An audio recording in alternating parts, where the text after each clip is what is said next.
الحمد لله نحمده ونستعينه ونستغفره ونؤمن به ونتوكل عليه ونعوذ بالله من شرور أنفسنا ومن سيئات أعمالنا من يهده الله فلا مضل له ومن يضلله فلا هادي له ونشهد أن لا إله إلا الله وحده لا شريك له ونشهد أن سيدنا ومولانا محمدا عبده ورسوله وصلى الله تعالى عليه وعلى آله وأصحابه وبارك وسلم تسليما كثيرا. أما بعد فأعوذ بالله من الشيطان الرجيم. بسم الله الرحمن الرحيم. ولن ترضى عنك اليهود ولا النصارى حتى تتبع ملتهم قل إن هدى الله هو الهدى. وقال تبارك وتعالى يا أيها الذين آمنوا لا تتخذوا اليهود والنصارى إن الله لا يهدي القوم الظالمين. صدق الله العظيم. معزز سامعین، سورہ بقرہ کی آیت نمبر 120 اور سورہ مائدہ کی آیت نمبر 51 کا کچھ حصہ تلاوت کیا گیا. ترجمہ یوں ہے، اللہ سبحانہ و تعالی فرماتے ہیں کہ ہرگز یہود اور نصارہ آپ سے راضی نہیں ہوں گے یہاں تک کہ آپ ان کی ملت کی پیروی کریں. آپ کہہ دیجئے کہ بے شک اللہ ہی کی ہدایت حقیقی ہدایت ہے. سورہ مائدہ میں فرمایا اے ایمان والو لا تتخذوا اليهود والنصارى، تم یہود اور نصارہ کو اپنا دوست نہ بناؤ کیونکہ یہ آپس میں ایک دوسرے کے ساتھ دوستی رکھتے ہیں اور جو بھی ان کو دوست بنائے گا وہ انہی میں سے سمجھا جائے گا. بے شک اللہ رب العالمین ظالم قوم کو ہدایت نہیں دیتے. سورہ آل عمران کے اندر فرمایا اے ایمان والو جو تمہارے علاوہ دوسری اقوام ہیں تم ان کو اپنا دلی رازدار نہ بناؤ. وَدُّوا مَا عَنِتُّمْ، وہ اپنے جیسے ہی تمہیں چاہتے ہیں اور ان کا بغض ان کی نفرت وقتاً فوقتاً ظاہر ہوتی ہے. جو دلوں کے اندر ہے وہ اس سے بھی کہیں بڑھ کر ہے. اللہ تعالیٰ نے اس آیت کریمہ میں آیت نمبر 118 سورہ آل عمران اس میں اللہ تعالیٰ نے دوستی سے منع کیا ہے. اس وقت پوری دنیا میں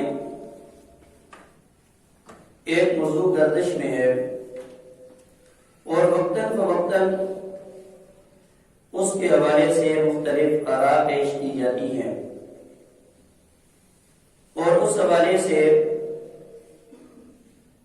ہر حکومت پر پوری دنیا میں بڑی شد و مد کے ساتھ مطالبہ کیا جاتا ہے کہ دین اسلام بڑی نرمی کا دین ہے، بڑی آسانی کا دین ہے. جہاں پر آقا عالم صلی اللہ تعالی علیہ وسلم نے ذرا سی سختی کو بھی پسند نہیں فرمایا تو مسلمان یہود نصارہ کے ساتھ اس قدر کیوں سخت دل ہیں، اس قدر کیوں سختی کا معاملہ کرتے ہیں؟ یہ بات یاد رکھیے، اس میں کوئی شک نہیں کہ دین اسلام انتہائی آسانی والا دین ہے۔ اس میں کوئی دو رائے نہیں کہ دین اسلام نے جانوروں کے ساتھ بھی اچھا سلوک کرنے کی تاکید کی ہے۔ انسان تو بڑی یہ ہے، اللہ تعالیٰ کے یہاں انسان کا تو بڑا مقام ہے۔ جہاں حسن معاشرت کے آداب ہیں، چاہے پڑوسی کافر بھی ہو تو اسلام کی تعلیم یہ ہے کہ تم ان کے ساتھ اچھا برتاؤ کرو۔ مالی معاملات ہیں، فریق جیسا کیسا بھی ہو، دین اسلام کی تعلیم یہ ہے کہ اس کے ساتھ حسن سلوک کرو۔ کچھ ہمدردی ہوتی ہے، دین اسلام کی تعلیم یہ ہے کہ تم ہر انسان کے ساتھ ہمدردی کرو۔ لیکن ایک اس سے آگے دوسرا مقام ہے جس کا بھی سورہ المائدہ کے اندر ہم نے ذکر سنا کہ اللہ کریم فرماتے ہیں، اے ایمان والو، تم یہود اور نصارہ کو دوست نہ بناؤ۔ اولیاء جمع ہے ولی کی، ولی کہتے ہیں جگری یار کو، جگری دوست کو۔ اے ایمان والو، تم ان کو اپنا دلی رازدار نہ بناؤ، کیونکہ یہ آپس میں ایک ہیں اور تمہیں نقصان پہنچائیں گے، تمہیں تکلیف دیں گے اور تمہارے خلاف پروپیگنڈے کریں گے، یہاں تک کہ مسلمانوں کی دشمنی یہود نصارہ کے دل میں پہلے بھی تھی، اب بھی کسی سے کم نہیں۔ تو اس وقت پوری دنیا میں ایک اہم موضوع جگہ پکڑا ہوا ہے کہ جی اسرائیلی ریاست کو تسلیم کرنے میں مذائقہ کیا ہے، کہ جہاں ہم دوسری ریاستوں کو تسلیم کر بیٹھتے ہیں تو اسرائیلی ریاست کو تسلیم کرنے میں کیا مذائقہ ہے، کیا اس میں حرج ہے۔ ان آیات کریمہ کی روشنی میں چند بنیادی باتیں آپ کے سامنے ذکر کروں گا تاکہ اس مسئلے کی حقیقی روح اور حقیقی صورتحال سے ہمیں آگاہی ہو اور یہ مسئلہ ہمارے دل اور دماغ سے نکل جائے کہ جب بھی کوئی ایسا ایشو ہوتا ہے جس پر علماء وقت، علماء دین آواز بلند کرتے ہیں اور اس کی حقیقی صورتحال سے جب دانشوروں کو آگاہ کرتے ہیں، ایک عام انسان کے ذہن میں یہ بات بڑی جلدی آ جاتی ہے کہ جی یہ مولویوں کا ایشو ہے یا علماء کا ایشو ہے۔ آج یہ صورتحال سے بھی آگاہ کروں گا کہ یہ صورتحال اور یہ مسئلہ نہ تو مولویوں کا، علماء کا بنایا ہوا مسئلہ ہے اور نہ ہی خالصتاً یہ مسئلہ سیاسی مسئلہ ہے، بلکہ اس کی صورتحال بڑی مختلف ہے۔ سب سے پہلے بنیادی بات، آیا کہ پاکستان میں اس مسئلے کو زیادہ کیوں اجاگر کیا جا رہا ہے اور اس پر کیوں اس قدر شدید باتیں کی جا رہی ہیں؟ پاکستان اور اسرائیل کے درمیان زمین آسمان کا فرق ہے، پھول کانٹے کی ان کی حیثیت ہے، لیکن کچھ چیزیں ہیں جو قدر مشترک ہیں۔ دونوں ملک اپنی آزادی میں تقریباً عمر کے اعتبار سے برابر ہیں۔ پاکستان 14 اگست 1947 کو معرض وجود میں آیا، اسرائیل ظاہری اعتبار سے مذہبی لیول لے کر معرض وجود میں آیا، ظاہری اعتبار سے میں نے یہ لفظ استعمال کیا، اور پاکستان لا الہ الا اللہ کی بنیاد پر معرض وجود میں آیا۔ یہود مذہب باطنی اعتبار سے وہ ایسا نہیں ہے کہ پاکستان کے ساتھ اس کا توازن کیا جائے یا پاکستان کے ہمسر اس کو کیا جائے۔ باطنی اعتبار سے چونکہ یہ نسل در نسل ایک چیز چلتی آئی ہے، اس کی ترویج کے لیے اس کے قیام کی بنیاد بنی ہے، یعنی یہ نسلی اس کا قیام معرض وجود میں آیا۔ ظاہری اعتبار سے دنیا کو یہی برابر کروانے کی کوشش کی ہے کہ اسرائیل بھی مذہب کی بنیاد پر وجود میں آیا، حالانکہ یہ فلسفہ غلط ہے۔ بڑا فرق پاکستان اور اسرائیل کے درمیان یہ ہے کہ پاکستان جب معرض وجود میں آیا اور اس کے لیے پہلے سے جو ہمارے بڑوں نے کوششیں کی، مقیم لوگ تھے اور آئین کی شکل میں کوشش کی کہ ان کو الگ ریاست مل جائے، جبکہ اسرائیل کا معاملہ اس فلسفے سے بالکل الگ چلا گیا۔ وہاں پر 1800 سال پہلے ان کو نکالا گیا، اور آج ظلم اور دھاندلی سے دوبارہ فلسطین پر وہ قابض ہوئے۔ لہذا یہ بہت بڑا فرق ہے پاکستان اور اسرائیل کے درمیان، اور کسی طرح اس کو اس کا ہمسر نہیں کہا جا سکتا۔ اور پھر کوششیں کرنے کے بعد جب عیسائی دنیا کو دو حصوں میں تقسیم کیا گیا، اور ایک جو ہے انہوں نے اپنے طور پر یہ کوششیں کی، بلاخر جو دوسرا گروہ ہے، ایک کیتھولک ہے اور دوسرے پروٹسٹنٹ ہیں، ان کو ہی یہ ذمہ داری سونپی گئی ہے کہ وہ فلسطین پہ دوبارہ کس طرح آئیں، اور پہلے ابتداءً زمینیں خریدی گئیں، بعد میں جب پشت پناہی کی وجہ سے ان کو اتنی تقویت مل گئی کہ پھر فلسطینیوں کو خارج کرنا، ان کی جائیدادوں سے محروم کرنا اور وہاں پر خود قابض ہونا ان کے لیے کوئی بڑا کام نہیں رہا۔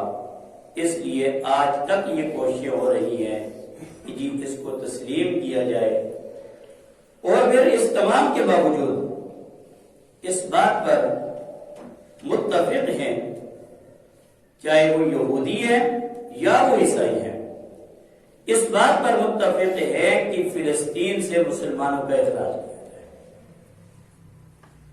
قرآن کریم میں یہود اور نصارہ سے الگ الگ کلام کیا گیا، اور بہت ساری باتوں میں عیسائیوں کو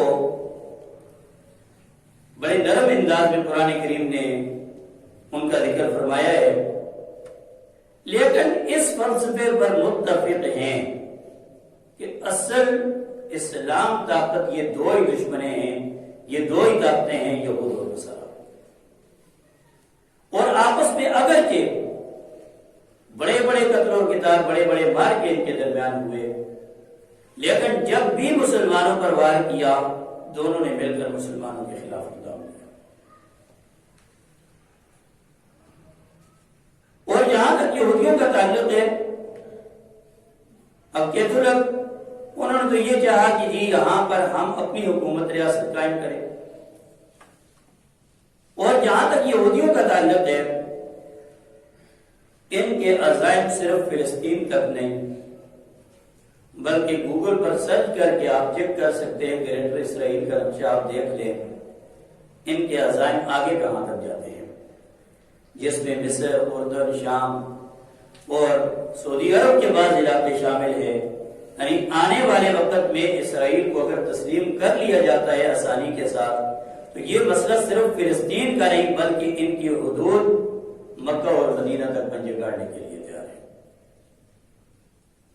اس لیے مسلمانوں کو اس سلسلے میں آگاہی دی جاتی ہے کہ یہ مسئلہ صرف سیاسی نوعیت کا مسئلہ نہیں ہے کہ اس پر کچھ اپنی حکمتیں دیکھ کر، کچھ اپنے مطالبات دیکھ کر اور کچھ اپنی سہولتیں دیکھ کر، جس طرح بعض عرب دنیا نے اس کو تسلیم کیا، بعض ممالک نے اس کو تسلیم کیا، اس طرح آسانی کے ساتھ پاکستان بھی اس کو تسلیم کر لے. یہ بات ذہن میں رکھ لیجیے کہ یہ خالصتاً کوئی سیاسی مسئلہ، سیاسی ایشو نہیں ہے، بلکہ یہ خالصتاً دینی اور مذہبی معاملہ ہے. اور اخلاقی اقدار کی روح سے بھی دیکھا جائے تو یہ معاملہ اس حد تک آسان نہیں ہے کہ اس کو من اور آن فوراً تسلیم کر لیا جائے. اور حدیث پاک میں آتا ہے، رسول اللہ صلی اللہ تعالی علیہ وسلم نے فرمایا ایک جنگ ہوگی، حق اور باطل کا بہت بڑا معرکہ ہوگا، اور اس جنگ میں یہودی اور عیسائی ایک طرف ہوں گے اور عالم اسلام ایک طرف ہوگا. عیسائی دنیا 80 جھنڈوں کے نیچے، اور یہ جو افواج ہوگی 80 جھنڈوں کے نیچے یہ جمع ہوگی، ہر جھنڈے کے تحت 12,000 فوج ہوگی. تو اگر اس کو کیلکولیٹ کیا جائے 9,60,000 فوج گویا کہ ایسی تیار ہو رہی ہے جو مشرق وسطی پر حملہ کرے گی. 9 لاکھ کی فوج مشرق وسطی پر حملہ کرے گی اگر یہ قضیہ آسانی سے ان کا حل ہو جاتا ہے. پھر نبی علیہ الصلوۃ والسلام نے فرمایا خراسان سے ایک مجاہدین آئیں گے. اس وقت کے خراسان میں افغانستان اور کچھ حصہ ایران اور پاکستان کا بھی شامل ہے. گویا کہ اس وقت سب سے زیادہ حساس نگاہ سے جو پاکستان کو دیکھا جا رہا ہے اس کی بہت ساری وجوہات ہیں. اللہ تعالیٰ نے اس پاکستان سے کوئی بہت بڑا کام لینا ہے جس کی وجہ سے اب پوری دنیا کی نگاہیں پاکستان پر ہے. اور اللہ سبحانہ و تعالیٰ نے حدیث پاک میں آتا ہے، اور ڈاکٹر اسرار صاحب مرحوم رحمۃ اللہ علیہ نے اپنے انداز میں بڑا آسان کر کے اس کو ذکر فرمایا. حدیث میں آتا ہے کہ اللہ تعالیٰ نے کوئی بھی بیماری ایسی پیدا نہیں کی جس کی کوئی دوا نہ ہو، جس کا کوئی علاج نہ ہو. اگر اس حقیقت کو دیکھا جائے تو 1948 میں بیماری آ رہی ہے اور 1947 میں اللہ تعالیٰ نے اس کی دوا کا انتظام کر دیا پاکستان کو بنا. اور پوری دنیا کی نظریں اس پر کیوں ہیں؟ اس کی کئی وجوہات ہیں. کہ جب 67 میں عرب وار ہوا تھا، عرب اسرائیلیوں کے درمیان عربوں کو شکست ہوئی تھی، اس وقت کے اسرائیل کے ذمہ داروں نے یہ بات کہی تھی کہ ہمیں زیادہ خوش فہمی میں مبتلا نہیں ہونا چاہیے، بلکہ یہ کوئی اتنا مضبوط دشمن نہیں تھا جس کو ہم نے نیچا کر دیا، جس کو ہم نے زیر کر دیا، بلکہ ہمارا اصل دشمن پاکستان ہے. اصل لڑائی ہماری پاکستان سے ہے.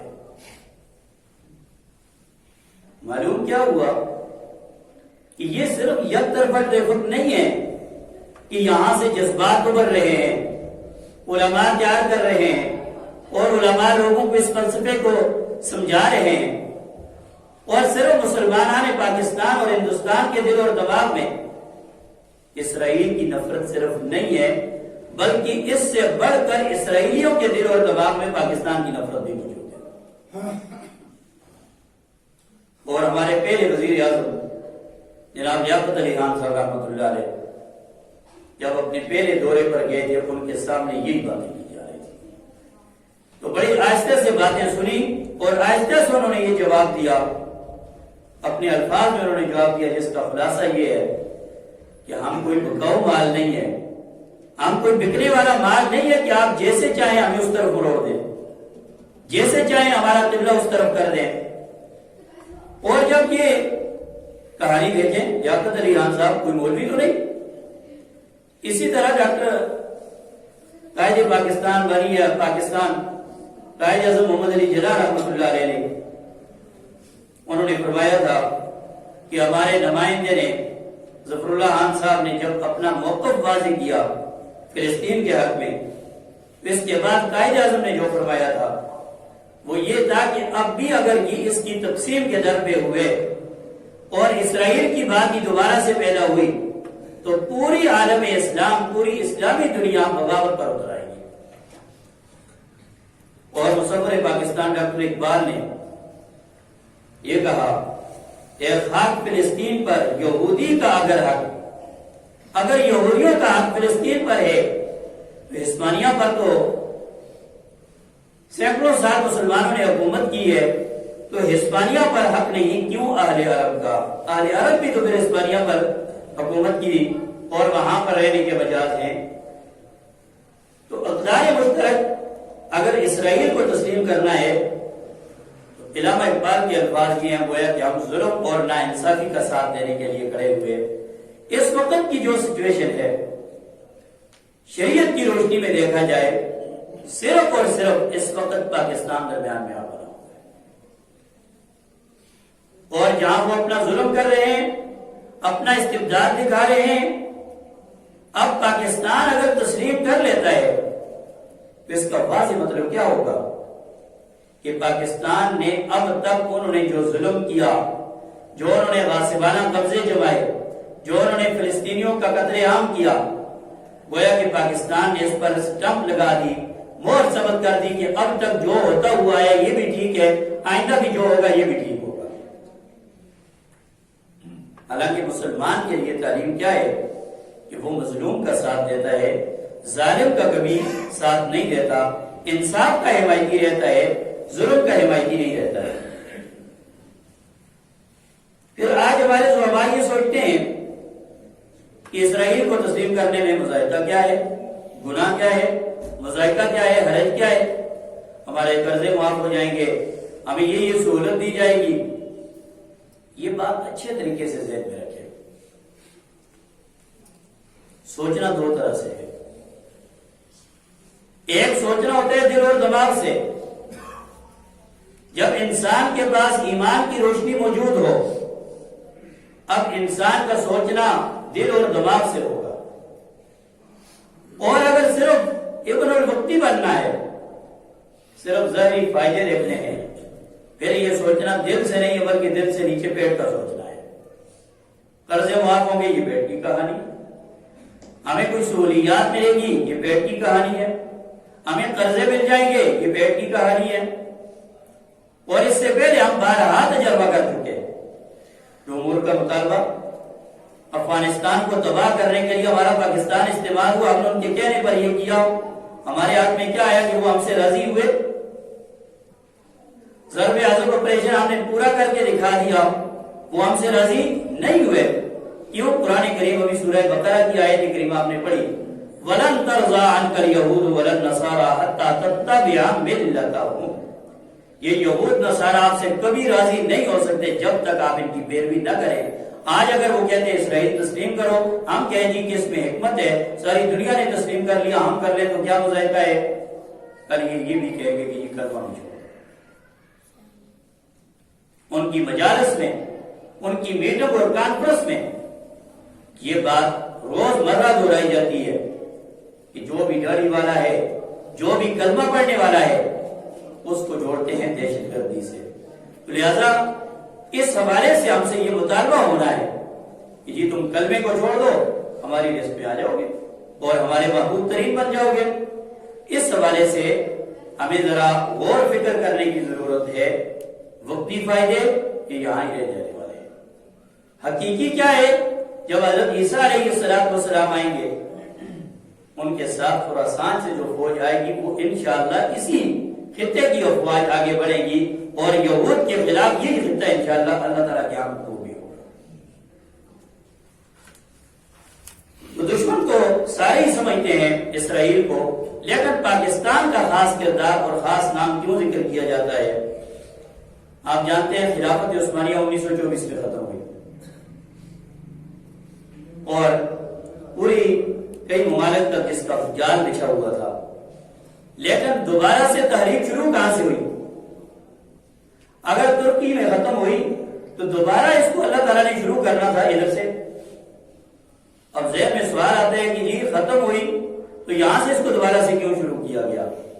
معلوم ہوا کہ یہ پاکستان کوئی خاص جگہ ہے، کوئی خاص خطہ ہے، اس سے اللہ تعالیٰ نے بہت بڑا کام لینا ہے تکلیف وہاں پر ہوتی ہے، مسلمان یہاں پر جاتا ہے، پتہ چلا کہ اس کی کوئی خصوصی اہمیت ہے، نظریہ کی بنیاد پر یہ مرض وجود میں آیا، اس لیے دلوں میں کھٹکتا ہے۔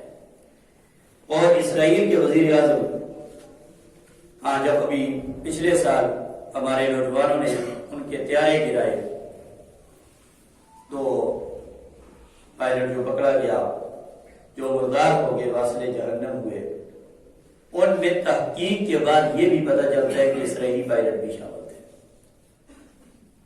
کیوں؟ ان کی نظروں میں پاکستان کا ایٹمی ہونا یہ چیز برداشت نہیں۔ چھوٹا پلانٹ، چھوٹا لیبارٹریز، دنیا میں بچے بچے کو اس کا کردار معلوم ہے، لیکن انڈیا کے ذریعے سے بارہا اسرائیل نے یہ کوشش کی کہ کسی طرح اس کو تباہ و برباد کر دیا جائے۔ یہ بات میں نے اس لیے کی کہ بہت سارے ہمارے بھائی یہ سمجھتے ہیں کہ شاید جی صرف ایک طرف سے نفرت پائی جاتی ہے، ادھر سے کوئی نفرت نہیں ہے، بلکہ نفرت کی ابتدا بھی وہاں سے ہوتی ہے، نفرت کی شدت بھی وہاں سے بڑھتی ہے۔ ہم تو دفاعی پوزیشن میں ہیں، اس لیے اس اسرائیل کو تسلیم کرنے کا جو فلسفہ ہے، اس کو صرف سیاسی مسئلہ، سیاسی ایشو قرار دینا، یہ انتہائی حماقت ہے ہماری۔ یہ خالصتاً اخلاقی اعتبار سے دیکھا جائے پھر بھی اخلاق اجازت نہیں دیتے کہ اسی ظالمانہ قوت کو تسلیم کیا جائے۔ دینی شرعی اعتبار سے دیکھا جائے، اللہ تعالیٰ فرماتے ہیں کہ یہ تم ان کے ساتھ تعلقات ختم کرو، دینی رازدار ان کو نہ بناؤ، اس اعتبار سے بھی اس کو تسلیم کرنے کا کوئی جواز نہیں ہے۔ باقی سیاسی معاملات، سیاست میں ڈومور ہوتا ہے، مطالبے ہوتے ہیں، وقتی اپنی مصلحتیں دیکھی جاتی ہے، لیکن عقل کا تقاضا بھی یہی ہے کہ اس کو تسلیم کرنے میں بہت بڑا نقصان ہے، اور اس کا نقصان ہمارے حرمین شریفین تک پہنچا ہے۔ اور اس کو تسلیم کرنے میں کشمیریوں نے جو اب تک قربانی دی ہے، دے رہے ہیں، مسلسل دے رہے ہیں۔ اگر ہم اسرائیل کو تسلیم کرتے ہیں کشمیریوں کے خون کے ساتھ، سب سے بڑی غداری کی مثالیں اور کوئی نہیں بن سکتی۔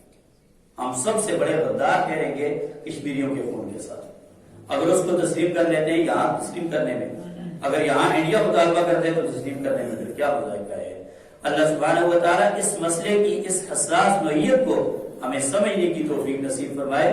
خالصتاً دینی معاملہ ہے، خالصتاً اقدار کا معاملہ ہے، صرف مذہبی ایشو نہیں ہے کہ جی ہم دفتروں میں بیٹھ کر کہہ رہے کہ جی تسلیم کرنے میں کیا مذائقہ ہے، ہمارے قرضے معاف ہوں گے، یہ وقتی چیزیں نہیں ہیں۔